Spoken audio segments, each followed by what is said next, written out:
আসসালামু আলাইকুম গাইস, কেমন আছেন সবাই? আশা করি আল্লাহর রহমতে অনেক ভালো আছেন। তো আমার এই যে খরগোশটা দেখতে পাচ্ছেন, তো এই যে শিয়ালি কালারের খরগোশটা, তো ওইটা আমি এখন এক্সচেঞ্জ করতে যাচ্ছি। কারণ খরগোশটা বাচ্চা ঠিক মতো কনসিভ করছে না, আর খরগোশটা অনেক বয়স হয়ে গেছে। আর ও বাচ্চা দিলেও 2-3টার বেশি বাচ্চা দেয় না। তো খরগোশটা খুবই ভালো ছিল, তো বাচ্চাদের টেক কেয়ার করতো খুব।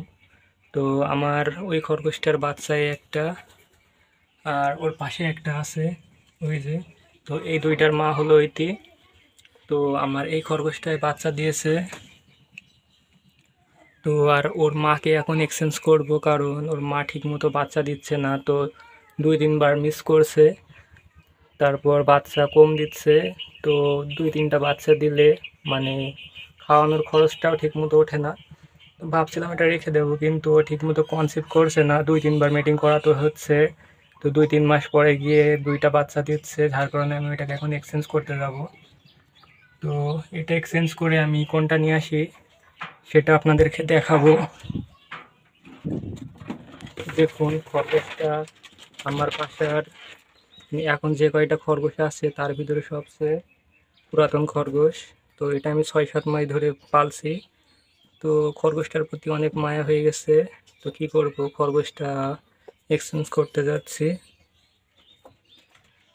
তো দেখি ভালো কোনো খরগোশ পেলে অবশ্যই নিয়ে আসবো। তো আমি খরগোশ এক্সচেঞ্জ করে কোনটা নিয়ে আসি সেটা আপনাদেরকে দেখাবো। তো সবাই ভিডিওটা দেখতে থাকুন। তো গাইস দেখুন, আমি এই যে ফিমেলটা, ওটা এক্সচেঞ্জ করে এটাকে নিয়ে এসেছি। তো কালারটা দেখুন, তো গলার এক পাশে সাদা আর এক পাশে পুরোটাই লাল, সারা বডি লাল, শুধু এই যে গলার কাছে এক সাইডে সাদা। তো এটা অনেক বড় সড়ো আছে, তো হয়তো বা প্রেগনেন্ট নাই। তো দেখুন মারামারি করছে। তো আজকে তো ওরা মারামারি করবে, এটাই স্বাভাবিক, কারণ যেহেতু নতুন এসেছে। তো আজকে একটু এরা মারামারি করবে, তো কাল থেকে আবার সব ঠিক হয়ে যাবে। তো খরগোশের ঘরটা এখন পরিষ্কার করব, আর খরগোশগুলারে কৃমির ওষুধ খাওয়াবো।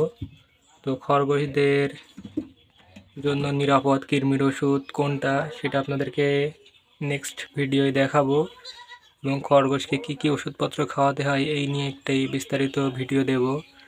তো ভিডিওটি দেখার জন্য সকলে আমার চ্যানেলটা সাবস্ক্রাইব করে রাখবেন, আর নতুন খরগোশটা কেমন হলো সবাই জানাবেন। তো সকলে ভালো থাকেন, সুস্থ থাকেন, আল্লাহ হাফেজ।